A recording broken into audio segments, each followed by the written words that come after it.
নীতিশ রানা আর দিগ্বিজয় সিং রাঠির মধ্যে লড়াই হয়ে গেল মাঠের মধ্যে। আম্পায়ারকে দুজনের মাঝখানে আসতে হলো এবং তাদেরকে শান্ত করতে হলো। অনেক তর্কাতর্কি হলো মাঠের মধ্যে নীতিশ রানা আর দিগ্বিজয় সিং রাঠির মধ্যে। নীতিশ রানা ব্যাটিং করছিল, দিগ্বিজয় সিং রাঠি বল করছিল এবং সেই সময় এই ঘটনাটা ঘটেছে। দুজনের মধ্যে তর্কাতর্কি হয়েছে, অনেক রেগে গিয়েছিল নীতিশ রানা। কি যে বলেছিল দিগ্বিজয় সিং রাঠি নীতিশ রানাকে, কি নীতিশ রানা ভাই রেগে ফায়ার হয়ে গেছিল এবং তোড়পে তোড়পে যাচ্ছিল দিগ্বিজয় সিং রাঠির দিকে, এগিয়ে যাচ্ছিল নীতিশ রানা। তো কি হয়েছে চলো তোমাদেরকে বলে দিচ্ছি। কালকে দিল্লি প্রিমিয়ার লিগে এলিমিনেটর ম্যাচ চলছিল South Delhi Super Stars versus West Delhi লায়ন্সের মধ্যে।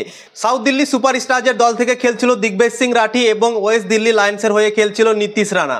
সাউথ দিল্লি সুপার স্টার্স প্রথমে ব্যাটিং করে 201 রান করেছিল 5 উইকেট হারিয়ে 20 ওভারে এবং নীতিশ রানার দল সেই রানটা চেস করছিল 202 রানের।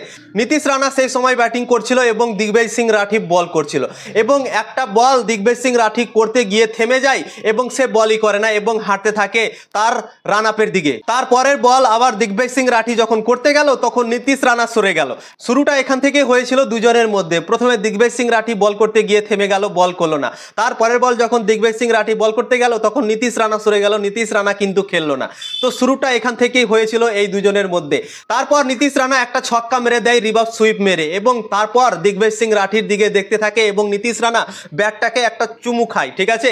এবং তারপরেই এদের দুজনের মধ্যে ঝামেলা পেকে যায়।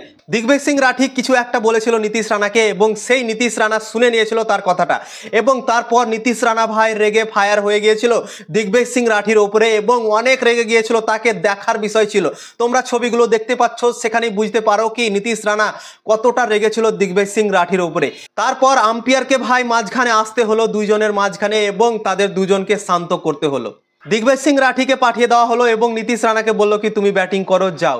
দিয়ে এইভাবে ঘটনা ঘটেছে এই দুজনের মধ্যে কালকে দিল্লি প্রিমিয়ার লিগের এলিমিনেটর ম্যাচে। দুর্দান্ত একটা ম্যাচ আমরা দেখলাম কালকে। প্রথমে ব্যাটিং করে south Delhi Super stars 201 run করেছিল এবং 202 রানের বিশাল আকারে টার্গেট দিয়ে ফেলেছিল এবং নীতিশ রানা সেই ম্যাচটাকে একতরফা করে দিল। মাত্র 17 ওভার 1 বলে 3 উইকেট হারিয়ে জিতে নিল নীতিশ রানার দল এবং নীতিশ রানা মাত্র 55 বলে 134 রানের ইনিংস খেললো এবং নট আউট থাকলো এবং ম্যাচ জিতিয়ে দিল। 15টা লম্বা লম্বা ছক্কা মেরেছে এবং 8টা 4 মেরেছে।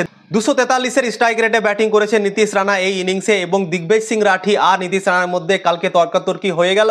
নীতিশ রানার দল বাজিটা মারলো এবং ম্যাচ জিতে গেল এবং দিগ্বিজয় সিং রাঠির দল কালকে ম্যাচ হেরে গেল। তো দিগ্বিজয় সিং রাঠির সাথে অনেক ঝামেলা হয়েছে। আইপিএল 2025 সালে কয়েকটা প্লেয়ারের সাথে তার ঝামেলা হয়েছে, তোমরা তো দেখেছিলে। এবং দিল্লি প্রিমিয়ার লিগেও ভাই দুবার হয়ে গেল। এর আগেও একটা প্লেয়ারের সাথে তার ঝামেলা হয়েছিল এবং আজকেও ভাই নীতিশ রানার সাথে ঝামেলা। তো তোমরা ভাবতে পারছো দিগ্বিজয় সিং রাঠি খারাপ না কে খারাপ ভাই বোঝা যাচ্ছে না। দিগ্বিজয় সিং রাঠির সাথে কেন ঝামেলা হচ্ছে সেটাই ভাই বুঝতে পারছি না। তো নীতিশ রানা আর দিগ্বিজয় সিং রাঠির মধ্যে কালকে তর্কাতর্কি হলো মাঠের মধ্যে। আম্পায়ারকে আসতে হলো মাঝখানে এবং তাদের দুজনের যে ঝামেলাটা সেটা থামিয়েছে আম্পায়ার কিন্তু।